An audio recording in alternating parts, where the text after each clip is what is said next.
L'assurance est un service indispensable pour la sécurité des personnes et des biens compte tenu de nombreux sinistres fréquents sur les axes routiers, domiciles et entreprises. C'est donc pour parler des problèmes y relatifs que s'est tenue à Douala le 19 octobre 2016 la première édition de 1 sur 1 stock. Il était question au cours de cette tribune de l'assurance organisée par les mutuelles réunies de redéfinir la place de l'assurance dans le paysage macroéconomique du Cameroun qui est une destination de plus en plus prisée par les investisseurs. Il aura été également question pour les assurés présents à cette rencontre de voir dans quelle mesure mieux exploiter un contact d'assurance et mieux apprécier les garanties correspondant à leurs besoins. Toujours au menu des préoccupations à mettre en lumière l'embarras du choix de l'assureur, ainsi que les enjeux et les défis des technologies de l'information et de la communication en assurance. Au-delà de cet aspect, les courtiers d'assurance ont saisi l'opportunité pour reprimer le fait qu'ils soient toujours traités comme des personnes véreuses.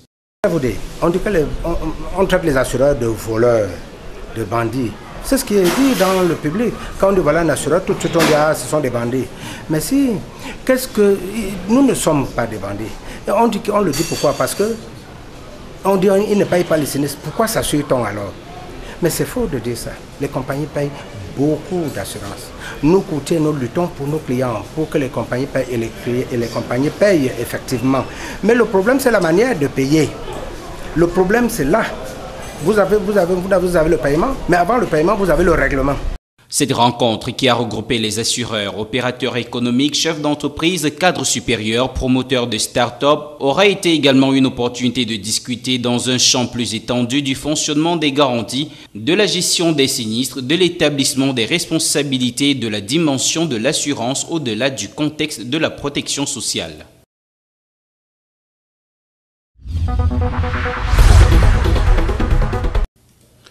Lancement à Douala ce 20 octobre 2016 de la campagne nationale de sensibilisation des usagers des véhicules sur la réduction des accidents de circulation liés au mauvais état des pneus.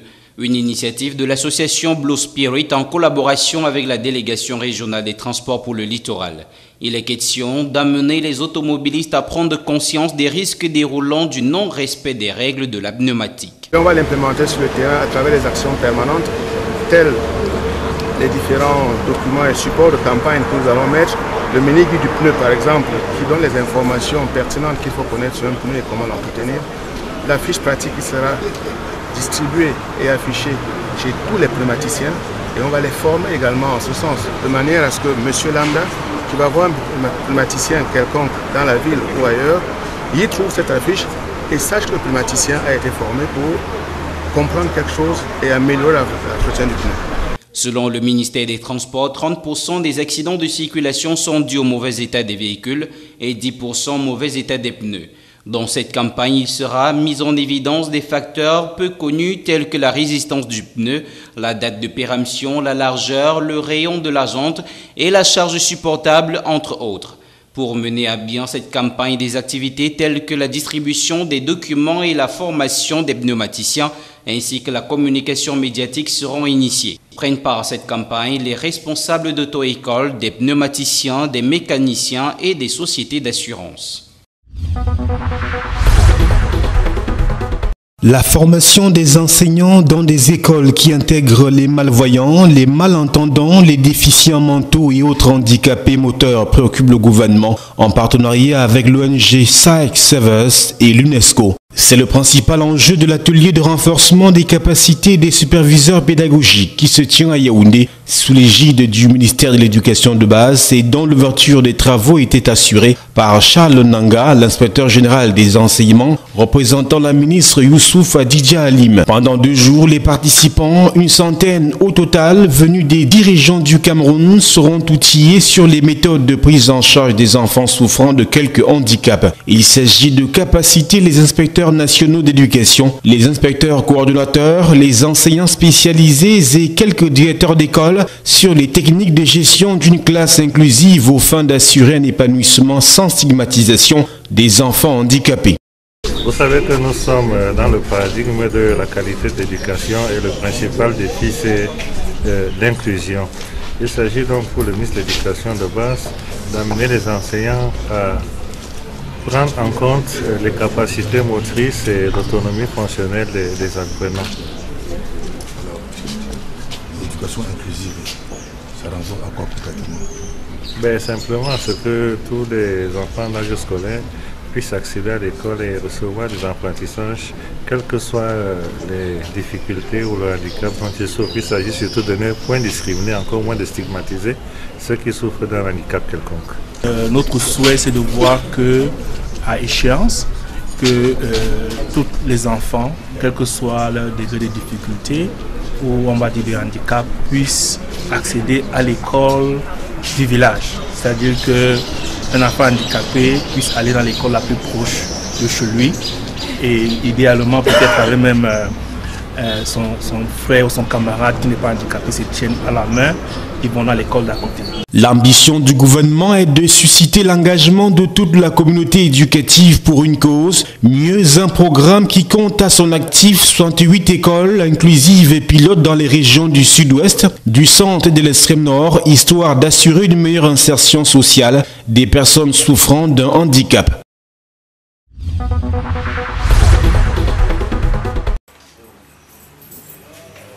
Ils sont une centaine environ, les apprenants pour presque 10 filières, parmi lesquelles maintenance audiovisuelle, électricité automobile, électromécanique et autres froid et climatisation, à défendre devant le jury le rapport de fin de stage en entreprise. Les soutenances qui durent environ 40 minutes pour chaque étudiant consistent à faire un plaidoyer sur le contenu de son rapport de stage et la pertinence du thème. Pour cette première journée, près d'une vingtaine est passée devant le jury et a pris note des remarques faites sur leur mémoire. Parlant, n'est-ce pas, du DQP 2016, nous avons commencé avec les préparatifs il y a de cela quelques jours. Nous avons mis au point, n'est-ce pas, certains éléments afin que tout se passe dans de très bonnes conditions. Nous avons tenu des réunions avec les membres du jury, avec les membres du secrétariat et ce matin encore, nous avons procédé, n'est-ce pas, à la première journée de soutenance. Donc, jusqu'à ce niveau, nous n'avons pas de problème et nous pensons qu'il n'y aura pas de problème puisque nous veillons à cela. Le ministère met à notre disposition des moyens. Vraiment, il met à notre disposition les moyens afin que tout se passe dans de très bonnes conditions. Les soutenances qui durent 3 jours ouvrent les portes à la phase écrite dans quelques semaines. Pour l'instant, la joie de passer cette étape est perceptible. Pour certains, le temps est aux problématiques de l'emploi. Femme que je suis, je n'aimerais pas aller à la fin de ces formations, je ne vais pas rester à la maison pour faire la cuisine. J'aimerais aussi travailler. Mais comme ce n'est pas facile, je vais me chercher. Tous les ans, à la fin d'une formation d'au moins 16 mois, le centre de Pitoa met sur le marché des apprenants qui sont prêts à servir dans n'importe quelle entreprise en fonction de la demande. L'administration du centre de formation travaille aussi après la formation pour l'insertion de ces jeunes désormais qualifiés.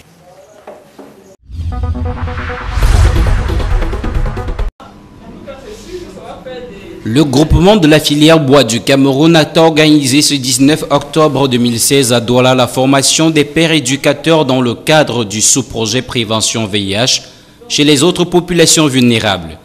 C'est que le Cameroun est un pays à épidémie généralisée dont la séroprévalence au VIH est de 4,3%.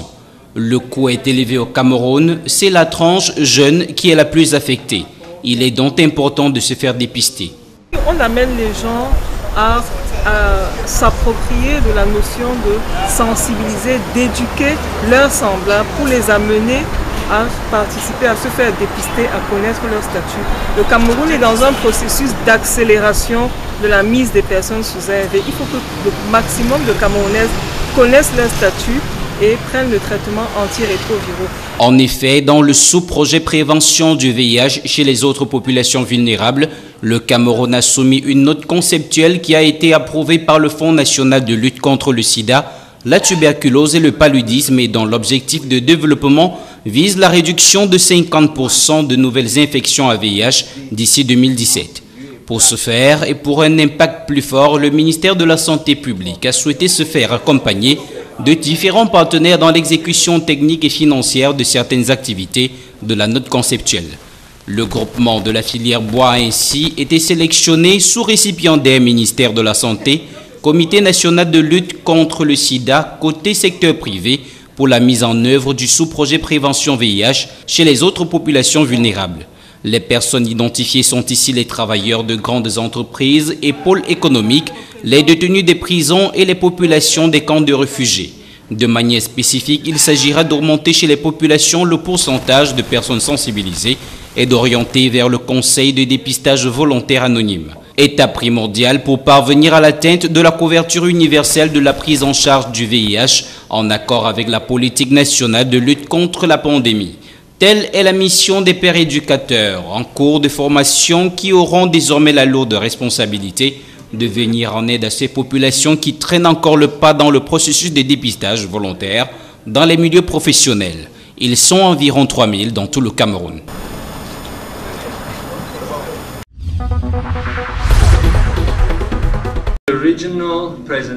Pim Van Balmekom, le vice-président de la Banque européenne d'investissement en visite de travail au Cameroun, a démarré son agenda au travers d'une cérémonie protocolaire présidée par le ministre de l'économie, de la planification et de l'aménagement du territoire, Louis-Paul Moutaze. Parmi les points forts de cette visite figure l'inauguration du bureau régional de la Banque européenne d'investissement à Yaoundé et la dynamisation, mieux, le renforcement des liens de coopération qui existent entre le Cameroun et cette institution financière à travers plusieurs rencontres avec les membres du gouvernement et les milieux d'affaires du pays. À en croire le ministre camerounais en charge de l'économie, le choix du Cameroun traduit la volonté de renforcer la contribution de ce partenariat pour une croissance durable et inclusive dans la sous-région Afrique centrale. Il faut déjà dire que nous avons de très bonnes relations avec la Banque européenne d'investissement parce que nous pouvons dire qu'à la date d'aujourd'hui, c'est plus de 350 milliards de francs CFA qui ont déjà été octroyés par cette banque à nos diverses actions de développement, que ce soit des actions menées par les pouvoirs publics, le barrage de Lompanga par exemple, ou alors des lignes de crédit qui ont été ouvertes au profit du secteur privé. Bon, maintenant votre question c'est de savoir si cette ouverture va faciliter les choses. Évidemment oui, parce que vous savez, pour qu'on aboutisse à l'octroi d'une ligne de crédit ou d'un financement, il y a beaucoup d'études, souvent ça prend beaucoup de temps, il y a des échanges de correspondance, généralement les gens ne voient que le produit fini, ce qui sort après, mais c'est souvent des négociations extrêmement longues, extrêmement ardues. Vous comprenez que si sur le plan géographique le problème est réglé, c'est-à-dire qu'il y a une proximité beaucoup plus forte entre la banque et nous, les choses iraient beaucoup plus facilement. Pour mémoire, la coopération entre le Cameroun et la Banque européenne d'investissement est vieille de 51 ans. Le portefeuille de cette coopération compte à son actif près d'une dizaine de projets financés. Il s'agit entre autres des lignes de crédit d'environ 20 millions d'euros ouverts auprès de l'établissement de crédit Pro PME Financement SA, le projet Kribi Gas-Fired Power qui a bénéficié d'une enveloppe de 29,5 millions d'euros, le projet d'adduction d'eau potable dans les villes de Yaoundé, Ngaoundéré, Bertois et Deya pour un coût global de 40 millions d'euros, le projet Lompangar soutenu à hauteur de 30 millions d'euros, l'appui à l'électrification bénéficiaire d'une enveloppe de 65 millions d'euros et le projet de mise en valeur de 500 hectares de bananiers plantés au Cameroun bénéficiaire d'un prêt de 4,1 millions d'euros. L'ouverture au Cameroun d'un bureau régional de la Banque européenne d'investissement intervient dans un contexte marqué par l'entrée en vigueur des accords de partenariat économique d'étape entre le Cameroun et l'Union européenne. Accords qui se caractérisent par le démantèlement des barrières douanières entre les parties. Reste à espérer que le Cameroun fera de l'ouverture des guichets de la nouvelle banque une opportunité en redéfinissant au mieux les différentes filières porteuses de croissance, en plus des sollicitations habituelles pour le financement des infrastructures retenues dans le cadre du programme d'urgence triennal.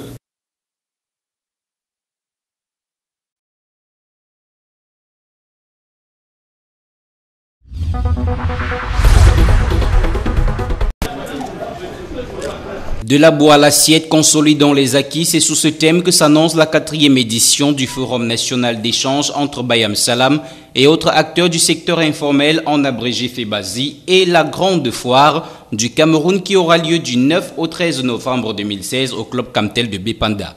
En prélude au dit événement, s'est tenu à Douala ce 19 octobre 2016 la conférence de presse préparatoire. Ce qu'il faut en retenir, c'est qu'il sera question lors de cette messe nationale du secteur informel de vendre des denrées alimentaires à moindre coût grâce au transit direct des produits des agriculteurs et artisans sur le site de l'exposition. Il y aura également une marche de soutien aux Lions indomptables organisée le 12 novembre à l'occasion de la CAN féminine. On note aussi une descente pour remise de dons à la prison centrale de Douala et aussi avec à l'appui le paiement des amendes.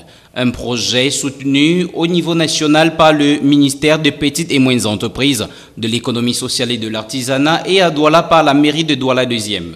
Il est à noter que la 4e édition du FEBAZI, qui est à portée nationale, se tient pour la première fois à Douala. Et Mme Marie Bilo Ambala, présidente nationale des Bayam Salam, déclare qu'au-delà de cette initiative, le groupe entend investir dans d'autres actions telles que l'éducation sexuelle des adolescentes et la promotion des TIC chez les jeunes femmes.